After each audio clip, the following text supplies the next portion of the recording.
not only the simple university, it is a prestigious and reputed university in India. ఇది తెలంగాణ రాష్ట్రమే కదా భారతదేశంలోని ఒక ప్రముఖమైనటువంటి సంస్థ. ఇది ఒక కేంద్రీయ విద్యాలయం, అంటే హెచ్ఆర్డి మినిస్ట్రీ కింద ఉండేటువంటి ఒక విద్యా సంస్థ. మరి ఇట్లాంటి ప్రముఖమైనటువంటి విద్యా సంస్థ లోపల చాలా రీసెర్చ్ యాక్టివిటీస్ జరుగుతుంటాయి. అండ్ ఇక్కడ ఉన్నటువంటి ఏవైతే చెట్లు ఉన్నాయో, ఏదైతే అడవి ఉందో, ఏదైతే బయోడైవర్సిటీ ఉందో, చాలా vast and floral and faunal species మనకి ఇక్కడ కనబడుతుంటాయి. మీరు అంటే రేవంత్ రెడ్డి గారు మొన్న ఒక అసెంబ్లీ లోపల మాట్లాడారు, అసలు అక్కడ గుంట నక్కలు తిరుగుతున్నాయా అని చెప్పేసి. పిల్లలు గుంట నక్కలు కాదు కదా పాపం, వాళ్ళు జెన్యూన్గా అంటే క్లాసెస్ లోపల లైబ్రరీ లోపల చదువుకోవాల్సినటువంటి పిల్లలు ఈరోజు రోడ్ల మీద ఎక్కి కంప్లీట్గా ధర్నాలు రాస్తారోకోలు చేస్తూ ఉన్నారు. అంటే వాళ్ళ యొక్క విలువైన సమయాన్ని మీ యొక్క ఫూలిష్ డిసిషన్ వల్ల కంప్లీట్గా వాళ్ళు రోడ్ల మీద ఎక్కాల్సినటువంటి పరిస్థితి వచ్చింది. అంటే మీకు డబ్బులు రెవెన్యూ జనరేట్ అవుతలేదు అని చెప్పేసి ఒక ప్రముఖమైనటువంటి విద్యా సంస్థ లోపల ఉండేటువంటి భూములను అమ్ముకోవడం అనేది ఇది కరెక్ట్ కాదు. ఇక్కడ ఆ 400 ఎకరాల లోపల ఏం చేయాలి మీరు జనరల్గా, మీకు ఒకవేళ అంటే ఫ్యూచర్ ప్లాన్, ఒక విజన్ కనుక మీకు ఉంటే ఒక ఏఐ ఆర్టిఫిషియల్ ఇంటెలిజెన్స్ ఒక రీసెర్చ్ సెంటర్ను పెట్టండి, ఒక స్పేస్ టెక్నాలజీకి సంబంధించిన రీసెర్చ్ సెంటర్ పెట్టండి. మీరు స్కిల్ యూనివర్సిటీ అంటున్నారు కదా, ఆ స్కిల్ యూనివర్సిటీకి సంబంధించినటువంటి ఒక రీసెర్చ్ సెంటర్ ఇక్కడ పెట్టండి. నానో టెక్నాలజీ, రోబోటిక్ టెక్నాలజీకి సంబంధించిన రీసెర్చ్ సెంటర్ పెట్టండి. ఎవరైనా ఇక్కడ మాట్లాడతారా పిల్లలు? వాళ్ళకు కూడా ఎంప్లాయ్మెంట్ జనరేట్ అవుతుంది కదా, వాళ్ళు కూడా రేపు భవిష్యత్తు లోపల ఇక్కడ నుంచి మళ్ళీ అక్కడ చదువుకోవడానికి అవకాశాలు వస్తాయి కదా. మరి ఎందుకు మీరు ముఖ్యమంత్రి కాదు, మీరు విద్యాశాఖ మంత్రి కూడా.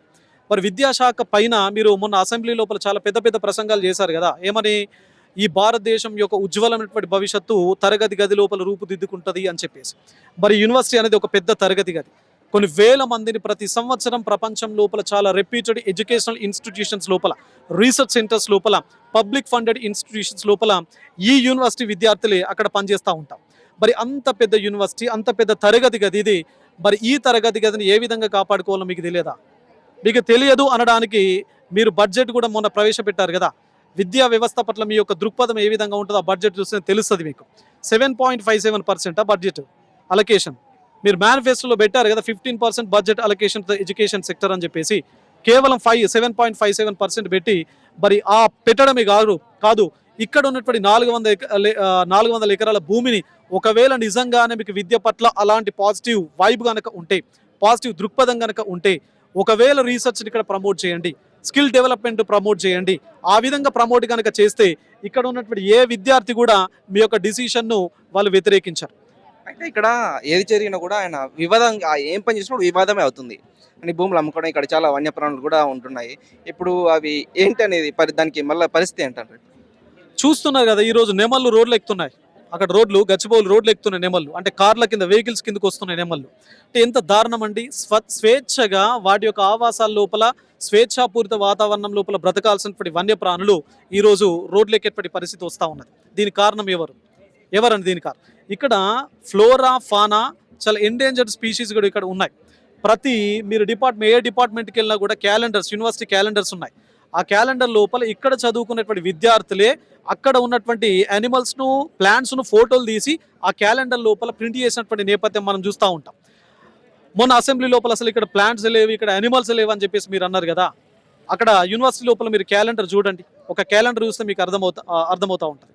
సో జస్ట్ నేను ఒక రాష్ట్ర ప్రభుత్వాన్ని, ఒక అసిస్టెంట్ ప్రొఫెసర్గా, విద్యావేత్తగా నేను అడుగుతా ఉన్నాను, మీరు ఈ 400 ఎకరాల ల్యాండ్ను ఫ్యూచర్ డెవలప్మెంట్ కోసం వాడండి.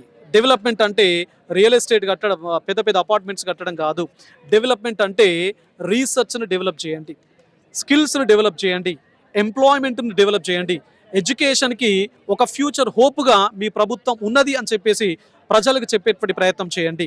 ఈ యూనివర్సిటీ లోపల ఈ చెట్ల వల్లనే ఈరోజు హైదరాబాద్ చుట్టుపక్కల వాళ్ళు స్వేచ్ఛగా వాళ్ళ యొక్క ఊపిరి పీల్చుకుంటా ఉన్నారు.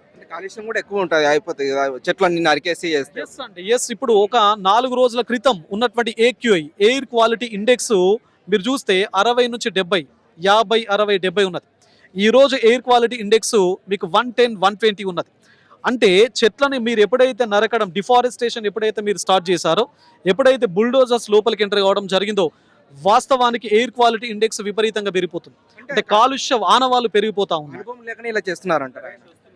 అంటే ఇది అనుభవ రాహిత్యం నేను అనట్లేదు. బట్ మీరు నిజంగానే రేపు భవిష్యత్తు లోపల మీరు ఇవ్వబోయేటువంటి ఫ్రీబీస్ ఏవైతే ఉన్నాయో, మీరు భవిష్యత్తు లోపల June 2 నుంచి స్టార్ట్ చేయబోయేటువంటి రాజీవ్ యువ వికాసానికి డబ్బులు అడ్జస్ట్ కావాలి అని చెప్పేసి, రైతు భరోసాకు డబ్బులు అడ్జస్ట్ చేయాలని చెప్పేసి, పెన్షన్లకు డబ్బులు అడ్జస్ట్ చేయాలి అని చెప్పేసి ఇక్కడ ఉన్నటువంటి భూములను అమ్మడం అనేది ఎంతవరకు సమంజసం? ఆస్తులను క్రియేట్ చేయాలి కానీ ఉన్నటువంటి ఆస్తులను అమ్మడం అనేది కరెక్ట్ కాదు. మీరు సజెషన్ ఏమి ఇస్తారు? ఆల్టర్నేటివ్ గా రెవెన్యూని జనరేట్ చేసేటువంటి కలాపాల పైన ఫోకస్ చేస్తే ఇటు యూనివర్సిటీ భూములు కాపాడబడతాయి. అదేవిధంగా మీరు భవిష్యత్తు లోపల చేపట్టబోయేటువంటి పథకాలకు కూడా డబ్బులు అడ్జస్ట్ అవుతాయి. ఇది ఇలానే ముందుకెళ్తే ఆపకుండా రేవంత్ రెడ్డి గారు ఆపకుండా ముందుకెళ్తే మీరు ఎటువంటి చర్యలు తీసుకుంటారు, ఎటువంటి ఇంకా పోరాటాలు చేయబోతారు? తప్పనిసరిగా అంటే స్టూడెంట్స్ కు మద్దతు అనేది ఏ కాంటెక్స్ లోపల అన్యాయం ఎక్కడ జరిగితే అక్కడ తప్పనిసరిగా ప్రసన్న హరికృష్ణ ఉంటాడు. గతం లోపల కూడా చాలా రకాల విద్యార్థుల పక్షాన నేనున్నా. సో ఈ రోజు యూనివర్సిటీ విద్యార్థులు ఎవరైతే నేను చెప్పాను ఇంతకు ముందే, లైబ్రరీ లోపల, స్కూల్స్ అంటే కాలేజెస్ లోపల, వాళ్ళ క్లాసెస్ లోపల ఉండాల్సినటువంటి విద్యార్థులందరూ కూడా ఇట్లా రోడ్ల మీద ఎక్కడం అనేది ఇది సమాజానికి మంచిది కాదు, ప్రభుత్వానికి కూడా మంచిది కాదు. గత ప్రభుత్వం రోడ్ల మీద ఎక్కినటువంటి ఈ పిల్లలే ప్రభుత్వాన్ని మార్చారు. తప్పనిసరిగా రేవంత్ రెడ్డి గారు దీన్ని మీరు దృష్టిలో పెట్టుకోవాలి. ఇదే విధంగా కనుక మొండి వైఖరి కనుక పాటించినట్లయితే ఈ రోజు దీనిపైన మనం మాట్లాడకపోతే ఇది కేవలం యూనివర్సిటీ ఆఫ్ హైదరాబాద్ యూనివర్సిటీకి సంబంధించినటువంటి విద్యార్థుల సమస్యనే కాదు. ఈ రోజు 400 ఎకరాలు ఇక్కడ అమ్మారు. నెక్స్ట్ ఇయర్ ఒకవేళ డబ్బులు అడ్జస్ట్ కాకపోతే ఉస్మానియా యూనివర్సిటీ ల్యాండ్స్ కూడా అమ్ముతారు. ఆ తర్వాత సంవత్సరం అడ్జస్ట్ కాకపోతే కాకతీయ యూనివర్సిటీ లోపల ఉండేటువంటి ల్యాండ్స్ అమ్ముతారు. ఆ తర్వాత అడ్జస్ట్ కాకపోతే తెలంగాణ శాతవాహన యూనివర్సిటీ భూములను అమ్ముతాం. ఇదే విధంగా తప్పనిసరిగా ఇది అందరు విద్యార్థులు, రాష్ట్ర వ్యాప్తంగా ఉన్నటువంటి అందరు విద్యార్థులు గుర్తుపెట్టుకోవాలి. ఇది సమస్య ఈ రోజు యూనివర్సిటీ ఆఫ్ హైదరాబాద్లో కనబడింది, రేపు నెక్స్ట్ ఇయర్ మీ యూనివర్సిటీకి వస్తుంది. కాబట్టి తప్పనిసరిగా ప్రతిఘటించాల్సినటువంటి బాధ్యత ప్రతి విద్యార్థి పైన ఉంటుంది. ప్రతిఘటించాల్సినటువంటి బాధ్యత కేవలం విద్యార్థుల పైన మాత్రమే కాదు, ఈ చుట్టుపక్కల ఉన్నటువంటి హైదరాబాద్ వాస్తవ్యులు ఎవరైతే ఉన్నారో మీకు స్వచ్ఛమైనటువంటి ఆక్సిజన్ ఇక్కడ నుంచి దొరుకుతూ ఉన్నది. ఇక్కడ అత్యధిక మొత్తం లోపల కార్బన్ సింక్స్ ఉన్నాయి. అత్యధిక మొత్తం లోపల గ్రౌండ్ వాటర్ లెవెల్ ఉన్నది. ఈ గ్రౌండ్ వాటర్ వల్లనే ఈరోజు మీరు నీళ్లు తాగుతూ ఉన్నారు. కాబట్టి హైదరాబాద్లో ఉన్నటువంటి ప్రతి వ్యక్తి దీన్ని తప్పనిసరిగా నిరసించాల్సినటువంటి బాధ్యత మీ పైన ఉంటుంది అని చెప్పేసి నేను వారిని కూడా రిక్వెస్ట్ చేస్తున్నాను. ప్రతిపక్షాలు కూడా తప్పనిసరిగా మీరు ముందుకు రండి. ఎందుకంటే ఇది సెంట్రల్ యూనివర్సిటీ. బీజేపీని ముఖ్యంగా మీ ద్వారా అడుగుతున్నాను, రిక్వెస్ట్ చేస్తున్నాను. ఇది సెంట్రల్ యూనివర్సిటీ. మరి central university it comes under ministry of human resources development, that is ministry of education. మరి మినిస్ట్రీ ఆఫ్ ఎడ్యుకేషన్ కూడా తప్పనిసరిగా దీనిపైన స్పందించి పిల్లలకు వీళ్ళపైన పోలీస్ దాడులు, అటాక్స్ కూడా జరిగాయి. మొన్న ఉగాది రోజు చాలా తీవ్రంగా వీరిపైన లాఠీ చార్జ్ జరిగింది. సో అమ్మాయిలందరినీ కూడా లోపల గుంజుకెళ్ళి పోలీస్ స్టేషన్ లోపల పెట్టినటువంటి పరిస్థితి మనం మీడియా ద్వారా చూసినటువంటి పరిస్థితులు మనం చూస్తూ ఉన్నాం. కాబట్టి దీనికి తప్పనిసరిగా ఫుల్ స్టాప్ పడాలి అంటే మిగతా రాజకీయ పక్షాలు కూడా రండి. సో వీళ్ళకు ఒక భరోసాను, భద్రతను కల్పించేటువంటి కార్యక్రమాలను మీరు ఏర్పాటు చేయండి. సో ప్రభుత్వానికి కూడా మీ వైపు నుంచి ఒక రిపల్షన్ వచ్చే విధంగా మీ యొక్క యాక్టివిటీస్ ఉండాలని చెప్పేసి మీ ద్వారా నేను ప్రతిపక్షాలను కూడా కోరుతా ఉన్నాను. Thank you sir. అంటే ఏమేమి జరుగుతాయని అడుగుతున్నారు. అంటే ఇలానే కంటిన్యూ చేస్తే మీరు ఎలాంటి నిర్ణయాలు తీసుకుంటారు? మేమేం నిర్ణయాలు తీసుకుంటాం, మేము ప్రశ్నించగలగం అన్న. దాన్ని తప్పించి మా దగ్గర ఏముందన్న, మహా అయితే ధర్నా నడుస్తుంది. కానీ నాకు ఒక్క డౌట్ అన్న, అల్లు అర్జున్కి బెయిల్ ఎన్ని రోజుల్లో వచ్చిందన్న? మేము అడుగుతున్నాను, అందరిని అడుగుతున్నాను, ఈ వీడియో చూసిన ప్రతి ఒక్కరిని అడుగుతున్నాను, అల్లు అర్జున్కి కోర్టు ఎన్ని రోజుల్లో బెయిల్ ఇచ్చింది? ఒక రోజులో. ఇక్కడ కోర్టు ఎందుకన్నా ఆ 7th రోజు వరకు వెయిట్ చేయాలి? ప్రజాపాలన అంటున్నారు, ఇది ఎక్కడి ప్రజాపాలన అన్న? వెస్టర్న్ హైదరాబాద్, ఇది వెస్ట్ హైదరాబాద్ కదా, మీరు ఎటైనా తీసుకోండి. ఇది గచ్చిబౌలి చుట్టూ హైటెక్ సిటీ, మాదాపూర్, ఇటు నానక్రమ్గూడ ఫైనాన్షియల్ డిస్ట్రిక్ట్, మణికొండ జాగీర్, తెల్లాపూర్, నల్గొండ, అన్ని ఏరియాస్లో కన్స్ట్రక్షన్ జరుగుతుంది. ఎక్కడ గ్రీన్ స్పేస్ లేదు. ఇప్పుడు హైదరాబాద్లో జరుగుతున్నంత కన్స్ట్రక్షన్ అంటే అంత స్పీడ్గా వేరే ఏ సిటీలో అంత స్పీడ్గా కన్స్ట్రక్షన్ జరగట్లేదు.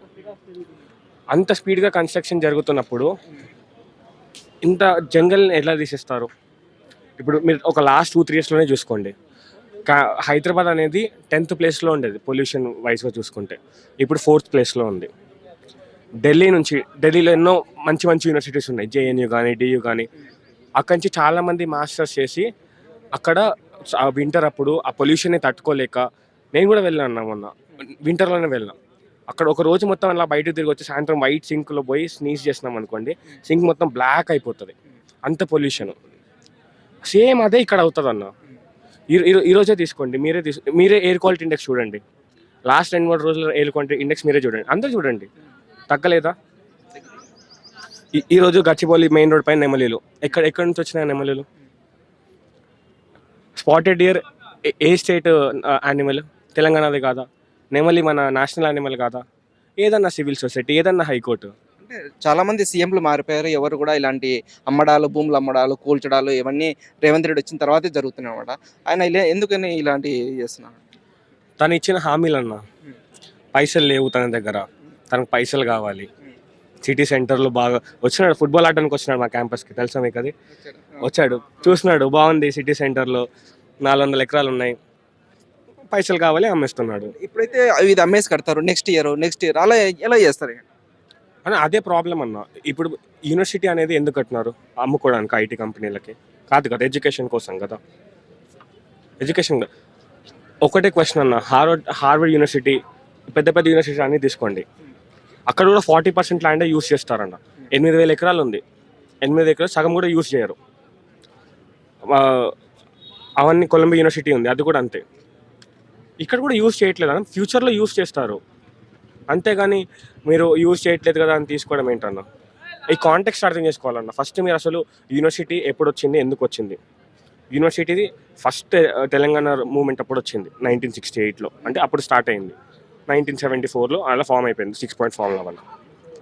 ఇప్పుడు ఫస్ట్ ఇందిరమ్మ కంటోన్మెంట్ బోర్డులో 800 ఎకరాలు ఇస్తారు, కానీ అప్పుడు ఇవ్వలేదు. అంటే ఇవ్వలేదని సెన్స్, మాకు వైస్ ఛాన్సలర్ ఉండి 800 ఎకరాలు మాకు ఏం సరిపోవు, వరల్డ్ క్లాస్ ఇన్స్టిట్యూషన్ తయారు చేయాలంటే మాకు ఇది చాలా తక్కువ ల్యాండ్ అని అప్పుడు అడిగితే స్టేట్ గవర్నమెంట్, సెంట్రల్ గవర్నమెంట్ మళ్ళీ స్టేట్ గవర్నమెంట్ అడిగి 2,300 ఎకరాలు ఇచ్చింది.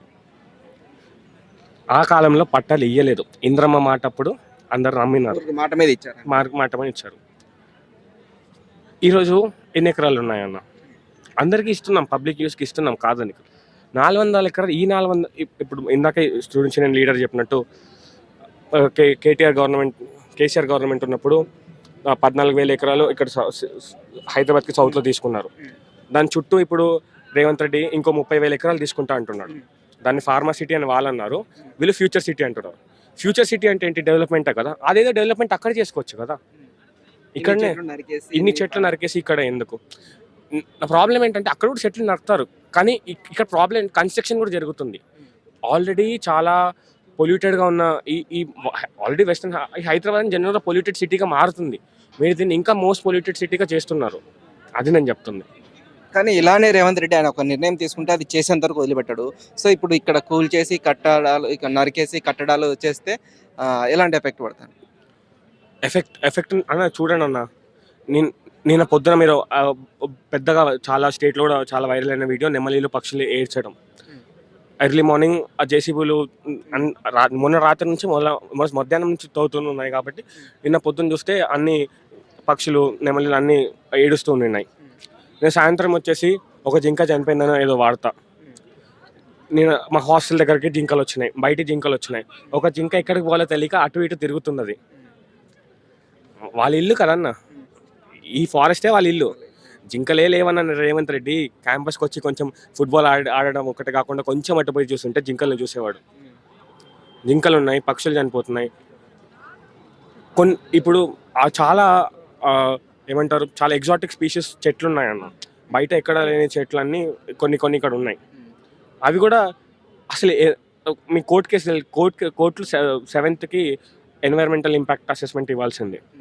అది ఇవ్వకుండా అసలు ఎన్వైరన్మెంట్ మొత్తం ఫారెస్ట్ అంతా క్లియర్ చేస్తున్నారు. ఇంకెక్కడ ఫారెస్ట్ గురించి చెప్తారన్న? ఇది డిస్ట్రాయ్ చేయకుండా ఎలాంటి సలహా ఇస్తారు మీరు రేవంత్ రెడ్డి గారికి? సలహా అన్న, తను డిస్ట్రాయ్ చేయకుండా డెవలప్మెంట్ కావాలి, వద్దు అని నేను చెప్పట్లేదు. కానీ మనుషుల ప్రాణాలపైన దానికి అగెయిన్స్ట్గా డెవలప్మెంట్ ఎవరికీ అవసరం లేదన్న. డెవలప్మెంట్ మనుషులు లేకుంటే డెవలప్మెంట్ ఎందుకన్నా? చేసుకోమంటున్నాం కదా, ఫ్యూచర్ సిటీకి పోయి చేసుకోండి. లేదా ల్యాండ్ లేదా అంటే కాదు కదా, ఉంది కదా. ఎందుకు ఈ 400 ఎకరాలు అని అడుగుతున్నాను నేను. హైదరాబాద్ డెవలప్ అవ్వాలంటే ఓన్లీ యూనివర్సిటీలో ఉన్న 400 ఎకరాలతోనే హైదరాబాద్ మొత్తం డెవలప్ అయిపోద్దా? మరి ఇంకెక్కడ భూములు లేవా? అది చాలా తప్పు, అది అలా చేయకూడదు. అది ఇప్పుడు చేస్తే మీకు అధికారం ఉంది కాబట్టి మీరు చేస్తారు. రానున్న రోజుల్లో దాని రిజల్ట్ అనేది వాళ్ళకే తెలుస్తుంది. ఇప్పుడు తెలియదు కానీ తర్వాత తెలుస్తుంది. ఇప్పుడు ఎవరైతే ఉన్నారో వాళ్ళకి అర్థమవుతుంది ఇప్పుడు జరుగుతున్న విషయం ఏంటి. ఇప్పుడు ఇదంతా కూడా ప్రపంచవ్యాప్తంగా తెలుస్తుంది. వన్యప్రాణులు, మూగ జీవులకి ఎంత అన్యాయం జరుగుతుంది. ఆ అన్యాయం అంతా మరి మనకే తగులుతుంది కదా, అది అన్యాయం మొత్తం మన మీదకే వస్తుంది. అది ఎలాగా ఇప్పుడు ఎవరికి చెప్పుకుంటావు నువ్వు? ఇప్పుడు హైడ్రా అని చెప్పేసి బిల్డింగ్లు కట్టిన బిల్డింగ్లు కూడా తోసేశారు. ఇప్పుడు హైడ్రా చేయడానికి ఎక్కడేం లేవు అనేసి నువ్వు ఒట్టి భూమిని తీసుకెళ్ళిపోయి హైడ్రా అని పెట్టేసి నువ్వు స్టూడెంట్లు యూనివర్సిటీలను దూరి హైడ్రా అని పెట్టి ఇలాగా ఎలా ఇది హైడ్రా కిందే వస్తుంది. ఇది కూడా ఇది ఒక హైడ్రా టైపే, అంతే కదా. ఇప్పుడు స్టూడెంట్ యూనియన్లో 400 ఎకరాల భూమిని తీసుకొని డెవలప్మెంట్ ఏం చేస్తావు చెప్పు? ఇప్పుడు రానున్న రోజుల్లో మరొక 10-20 సంవత్సరాలకి యూనివర్సిటీలు ఎలా ఉంటాయంటే, ఇప్పుడు మన హైదరాబాద్ సిటీలో చాలా కాలేజెస్ ఉన్నాయి, ప్రైవేట్ కాలేజెస్. ఆ కాలేజెస్ ఏంటి, కింద పిజ్జా హట్ ఉంటుంది, పైన కాలేజ్ ఉంటుంది. ఎక్కడుంది కాలేజ్ అంటే పలానా పిజ్జా హట్ కింద పైన కాలేజ్ ఉంటుంది. ఆ పరిస్థితికి తెచ్చే రోజులు రానున్న రోజుల్లో ఉన్నాయి. పెద్దవాళ్ళు వాళ్ళు ఏంటంటే ఆలోచించాలి, ఏది చేస్తే బాగుంటుంది, ఏది చేయకపోతే బాగుంటుంది. ఇప్పుడు స్టూడెంట్లు ఎక్కడెక్కడ నుండో వచ్చిన స్టూడెంట్లు అందరూ కూడా ఇక్కడ ఆ భూముల గురించి ఎంత ప్రయత్నం చేస్తున్నారంటే మీకెందుకు ఆ ఆలోచన రావట్లేదు? ఎందుకు రావట్లేదు?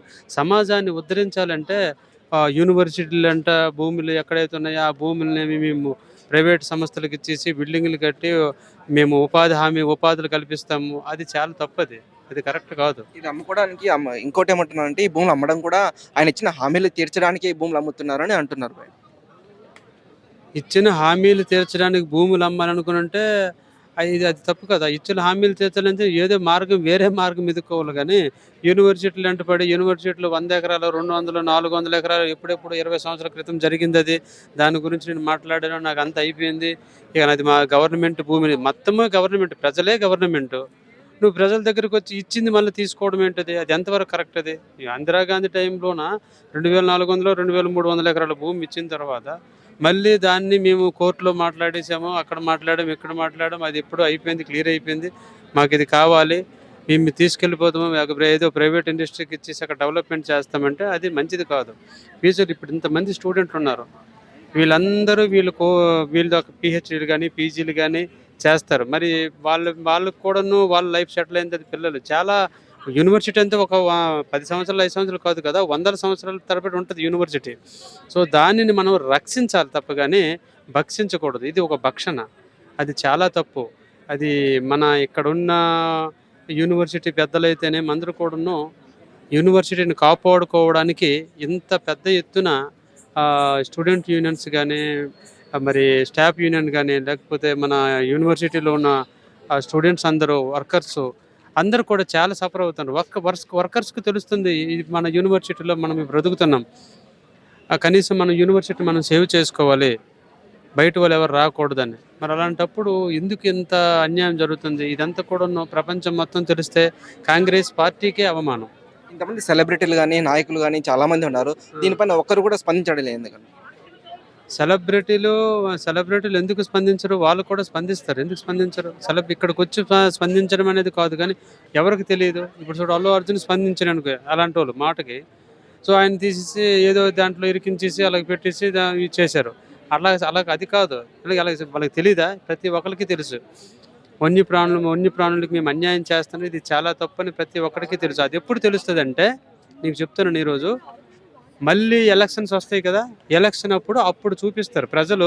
ఇప్పుడు ఎంతైనా మీకు పవర్ ఉంది కాబట్టి పవర్ ఉపయోగించి మీరు చేస్తారు. ఇప్పుడు జరిగిపోయిన నష్టం అయితే జరిగిపోతాయి కదండి. జరిగిపోయిన నష్టం జరిగిపోద్ది. అది ఎక్కడ స్టూడెంట్ వదిలే సినిమా లేదు, ఖచ్చితంగా వాళ్ళు వదిలే సినిమా లేదు. ఏం చేసినా సరే స్టూడెంట్ విడిచిపెట్టరు. యూనివర్సిటీ భూమిని స్టూడెంట్లకు విడిచిపెడతారు. ఇది ఇలానే కంటిన్యూ చేసి ఆయన ఎవరు మాట ఆగకుండా ఇలానే చేస్తే ఎలాంటి పరిణామాలు ఉంటాయంటారు?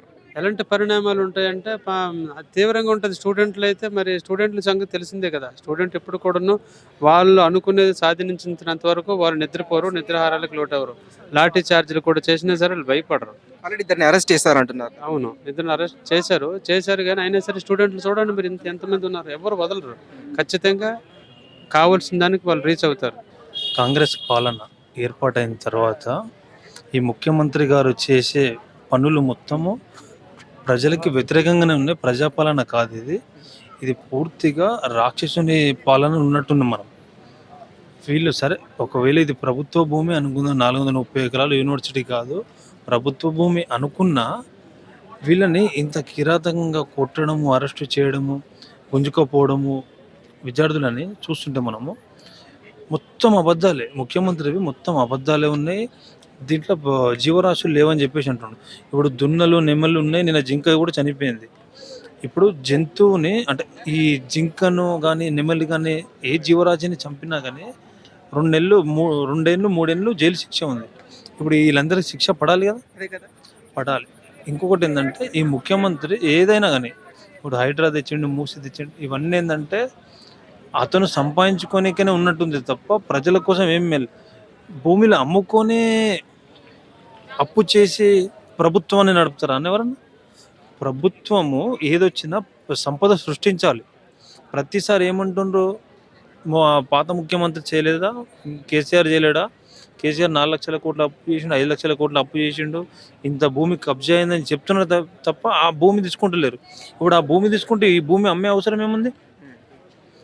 ముఖ్యమంత్రి గారు అంతకుముందు చెప్పిన మాట మీద ఒకవేళ ఆ కబ్జా అయిన భూములను తీసుకుంటే తెలంగాణని బంగారు తెలంగాణ చేయొచ్చు. అన్ని భూములు కబ్జా అయినాయి. లేదు ఒకవేళ కాలేదు అని అనుకుంటే మీరు అబద్ధం చెప్పి అధికారంలోకి వచ్చినట్టు. లేదు అయినాయి అంటే మీరు తీసుకుంటారంటే మీరు వాళ్ళు కలిసిపోయినట్టు. కానీ ఈ యూనివర్సిటీ భూమి అనేది ఇక్కడ పచ్చటి వాతావరణం ఉంది, చెట్లు ఉన్నాయి, విద్యార్థులు చదువుకునేది కొన్ని సంవత్సరాల నుంచి ఉన్నాయి, వన్యప్రాణులు ఉన్నాయి లోపల. మనకు సౌండ్ వస్తుంది, చూసింది కానీ మీరు రాత్రి మేము కూడా ఉన్నాం ఇక్కడ. ఈరోజు కూడా తీసుకుంటాం, కొన్ని వీడియోలు తీసుకుంటాం, పంపిస్తాము. ముఖ్యమంత్రి గారు గుంట నక్కలతోనే పోలుస్తారు వీళ్ళని. అంతకుముందు కొడంగల్ రైతులని అక్కడ కూడా ఫార్మాసిటీ అని చెప్పేసి, తర్వాత పేరు మార్చి ఇండస్ట్రియల్ పార్క్ అని చెప్పేసి వాళ్ళనేమో బీఆర్ఎస్. ఇప్పుడు వీళ్ళందరూ విద్యార్థులు ఉన్నారు కదన్నా, వీళ్ళు ఇప్పుడు ఏదో పార్టీ చేపిస్తుంది అంటున్నారు. చూస్తున్నారు కదా మీరు, అందరు విద్యార్థులు కూర్చున్నారు కదా. అంటే ఇప్పుడు కొంతమంది వాళ్ళు సపోర్ట్ తీసుకుంటారు, బీఆర్ఎస్దో, బీజేపీదో, సిపిఐదో, సిపిఎందో, ఇంకో పార్టీలో కొన్ని మద్దతులు, సంఘాల మద్దతు తీసుకుంటారు. అంత మాత్రాన వాళ్ళు ఇక ప్రతిపక్షం. సరే ప్రతిపక్షం అయినా వాళ్ళు ఉన్నది అడుగుతున్నారు కదా. స్పందించారండి కేటీఆర్ గారిని, వాళ్ళు ఏమైనా స్పందించారు? కేటీఆర్ గారి దగ్గరికి నిన్న వీళ్ళు వెళ్ళే విద్యార్థులు కిషన్ రెడ్డి మాట్లాడాడు, ఎంపీ కొండ విశ్వేశ్వరరెడ్డి మాట్లాడాడు, ఇక లోకల్ లీడర్ కూడా రవికుమార్ యాదవ్ వాళ్ళు ఉంటారు. వాళ్ళు వచ్చేటప్పుడు వాళ్ళు వద్దాం అనుకున్న ఈరోజు వాళ్ళని అబ్జర్వ్ చేసినారు, మాట్లాడుతున్నారు కొంతమంది. కానీ వాళ్ళు కూడా అంత క్లారిటీ లేదు. వీళ్ళందరూ కలిసే దోచుకోనికనే ప్లాన్లో ఉన్నారు. ఎందుకంటే వాళ్ళు రావాలనుకుంటే ఎట్లా వస్తారు, కలిసిపోయా అంటారా? అన్ని పార్టీలు కలిసిపోయి దోచుకుంటున్నారు. నేను అధికారం ఉన్నప్పుడు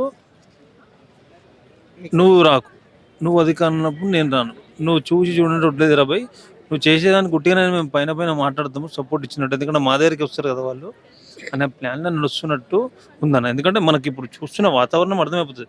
వాళ్ళు రావాలి, రక్షించాలంటే కొడంగల్ పోవచ్చు, అక్కడ జైరాబాద్ భూములు కూడా పోతున్నాయి, అక్కడ పోవచ్చు, మూసీల మద్దతు చేయొచ్చు, హైడ్రాకి ఎంతోమంది ఆగమైనరు, అది చేయొచ్చు, ఇక్కడ రావచ్చు. కానీ వీళ్ళందరూ కలిసిపోయినా నేను అంటే బీజేపీలో కూడా చాలామంది దొంగలు తయారైనారు ఈ మధ్యలో. కాంగ్రెస్లో దొంగలు ఉన్నారు, బీఆర్ఎస్లో కూడా దొంగలు, అన్ని పార్టీలో ఎక్కువ మంది దొంగలు ముఠాగాళ్ళు కలిసి దోచుకుంటున్నారు. ఇదైతే 100%. ఈ భూమి మాత్రం ఎట్టు పరిస్థితే వీళ్ళైతే వద్దని చెప్పేసి అంటున్నారు. మేము చూస్తున్నాం కదా 10 రోజుల నుంచి మనం ఇక్కడ. గవర్నమెంట్ భూమి కదా, గవర్నమెంట్ ఏమైనా చేసుకోవచ్చు అంటారు. సరే గవర్నమెంట్ భూమి అన్న, రేపటి రోజు సరే గవర్నమెంట్ భూమి అని ఒప్పుకుంది. ఇప్పుడు రేపటి రోజు వీళ్ళకి ఇంకా భూమి ఇప్పుడు ఇంకా కొన్ని కట్టేటి ఉంటాయి, ఏమంటారు, మనము ఇక్కడ స్టడీ పెట్టుకొని నీ బిల్డింగ్లు పెట్టుకొని రేపటి రోజు ఏదైనా అవసరం ఉంటే ఎక్కడ పోవాలి భూమి? ఈ భూమి అమ్మేస్తే ఓన్లీ కాలేజ్ వరకు దీని వరకే మిగులుతుంది. ఏమైనా రేపటి రోజు ఏమైనా అవసరాలకు కావాలంటే మనకు భూమి ఎక్కడ దొరుకుతుంది? ఒకప్పుడు ముఖ్యమంత్రి మాట్లాడాడు, భూమిని మొత్తం అమ్ముతారు, ప్రజలకి రేపటి రోజు అవసరం వస్తే ఎట్లా అని చెప్పేసి అన్నాడు అంతమంది గవర్నమెంట్లో. ఇప్పుడు ఈయన చేసేది అదే కదన్న, మొత్తం తప్పే కదా. అంటే ఈయన ముఖ్యమంత్రికి పనికొస్తాడు అనుకుంటారా? ముఖ్యమంత్రికి ఈయన పనికిరాడు, ఈయన పూర్తిగా ఫెయిల్, ఈయన దొంగ ముఖ్యమంత్రి రేవంత్ రెడ్డి అని చెప్పేసి స్పష్టంగా చెప్పారు. అనుభవం ఉంది, రియల్ ఎస్టేట్ దానిలో అనుభవం ఉంది, రియల్ ఎస్టేట్ బ్రోకర్ దాంట్లో అనుభవం ఉంది. అందుకే రియల్ ఎస్టేట్ పనులే చేస్తుండు. మూసీతోని, హైడ్రాతోని, కంపెనీల పేర్ల మీద ఎవరెవరికో కాంట్రాక్ట్లకు ఇచ్చి ప్రభుత్వ భూమి ఎక్కడుందో చూసి అక్కడ దూరం ఏరియాలు, ఇటువంటి ఏరియాలో ఎవడన్నా అపార్ట్మెంట్ అది కడతాను. ఇంత పచ్చడి వాతావరణం, చెట్లను పెంచి పచ్చని చెట్లు, ప్రగతికి మెట్లు, అదేంది పచ్చదనం అని చెప్పేసి ఉన్న చెట్లు పీకేస్తున్నావు. ఇంత మంచిగా ఉంది ఇక్కడ చూసినా కానీ మీరు. కేసీఆర్ గారు మా హరితారం అని చెట్లు పెంచండి అంటున్నాడు, ఈయనేమో ఉన్న చెట్లను నరికేస్తున్నాడు. ఇప్పుడు నేను కుల్ల చెప్పాలంటే ఎంతో కొంత కేసీఆర్ బెటర్ అనిపిస్తుంది అన్న. అంటే వెనకాలలో కొంతమంది మంత్రులు అప్పుడు ఎమ్మెల్యేలు గలీజ్ చేసారు, కానీ వాళ్ళ కొడుకు కేటీఆర్ గలీజ్ చేసింది. కానీ ఎంతో కొంత కేసీఆర్ పాలనే ఎంతో కొంత బెటర్ ఉంది, కానీ వీడైతే మొత్తం ఇప్పుడున్న ముఖ్యమంత్రి గాడైతే మొత్తము మాయ మాటలు, దొంగనే, అన్ని అబద్ధాలే, నోరెత్తి అబద్ధాలు. హామీలు నెరవేర్చలేదు, ఏం లేదన్నా. ఇప్పటికీ అప్పు చేసిండు, ఇప్పటికి వీడు కూడా అప్పు చేసిండు, కడుతూనే ఉన్నాడు. ఏమనంటే ఇప్పుడు ప్రభుత్వము అప్పులు ఉందని చెప్పి తెలుసు. అంతకుముందు ఈయననే మాట్లాడి ఏమని 4 లక్షల కోట్లు అప్పు చేసిండు కేసీఆర్ అని చెప్పి, నేను వస్తే బంగారు తెలంగాణ అనేది కాకుండా ఏదో ఒకటి మంచి అయితే చేస్తాను. అప్పుడు నేను తెలుసు నీకు, ప్రభుత్వం ఎక్కిన తర్వాత ఒక 5-6 నెలల ముందు ఏమన్నాడు, నేను లంక బిందెలని అనుకున్నాను అంటున్నాడు. అప్పుడు నేను నువ్వే చెప్పినావు లంక బిందెలు ఉన్నాయని నువ్వే అంటున్నావు. ఇప్పుడు సంపద ఎట్లా సృష్టించాలనేది, ఎట్లా సంపాదించాలి, ఎట్లా ప్రజలకు అజ్జేయాలని చెప్పి ఉండాలి తప్ప వాడు చేసిండు నేను చేస్తున్నా అని చెప్పేసి భూములు అమ్ముకుంటా, ప్రజల్ని హింసించుకుంటా, ముఖ్యంగా నా ప్రజలని, రైతులని, ఈ దందాలు చేయటోళ్ళని, వీళ్ళని మంచిగా చూసుకుంటే ప్రభుత్వాలు ఎప్పుడైనా నిలబడతాయి. వాళ్ళిద్దరిని ఇబ్బంది పెట్టిన ప్రభుత్వాలు ఏవి కూడా పైకి రావు, వేస్ట్ ప్రభుత్వం అయిపోయి. వీడు అంటున్నాడు మొన్న 10 సంవత్సరాలు నేను ఉంటానని. 5 సంవత్సరాలు ఉండడమే నిన్ను భరించడం ఎక్కువ. నీ వల్ల ఈ రాష్ట్రంలో కాకుండా దేశంలో కూడా కాంగ్రెస్ నీ వల్లనే ఇజ్జత్ పోతుంది, నీ వల్లనే మొత్తము నాశనం అయిపోయే అవకాశాలు ఎక్కువ ఉన్నాయి. రాహుల్ గాంధీ గారు చెప్పేది ఒకటి, వీడు చేసేది ఒకటి. ఇక్కడ ముఖ్యమంత్రిగా ఎవరినైతే తీసుకోవద్దున్నాడో వాళ్ళనే పార్టీలోకి తీసుకుంటాడు. ఆయన కరెక్టే ఉన్నాడు రాహుల్ గాంధీ సెంట్రల్ మే అచ్చా హై, ఉన్న సహీ బోల్ రా, ఆయన పని ఆయన చేసుకుంటాడు, ఆయన కరెక్ట్ కొట్టాడుతుండు. ఐసా సీఎం జూటా సీఎంకు లాగా రేవంత్ రెడ్డికు మొత్తం కాంగ్రెస్ని ఖతం చేసే పనిలో ఈ రేవంత్ రెడ్డి ఉన్నాడు. వీడు ఎవరితో డీల్ మాట్లాడకుండా తెలియదు, కానీ అక్కడ వేరే పార్టీలతో మాట్లాడకుండా ప్రతిపక్షం వాళ్ళతోని, ఎందుకంటే కాంగ్రెస్ని మొత్తము సమాప్తం చేసే ప్లాన్లో ఈ ముఖ్యమంత్రి రేవంత్ రెడ్డి ఉన్నాడు. కానీ వీళ్ళు మాత్రం భూమి మాత్రం వదిలే సమస్య లేదన్న. వీళ్ళు ఎక్కడ దాకా పోనీకున్నారు. వీళ్ళకి కూడా మనం సోషల్ మీడియా యాక్టివిస్ట్గా నేను కూడా వీళ్ళకి సపోర్ట్ వచ్చినా, నేను ఇక్కడనే లోకల్లోనే ఉంటాను.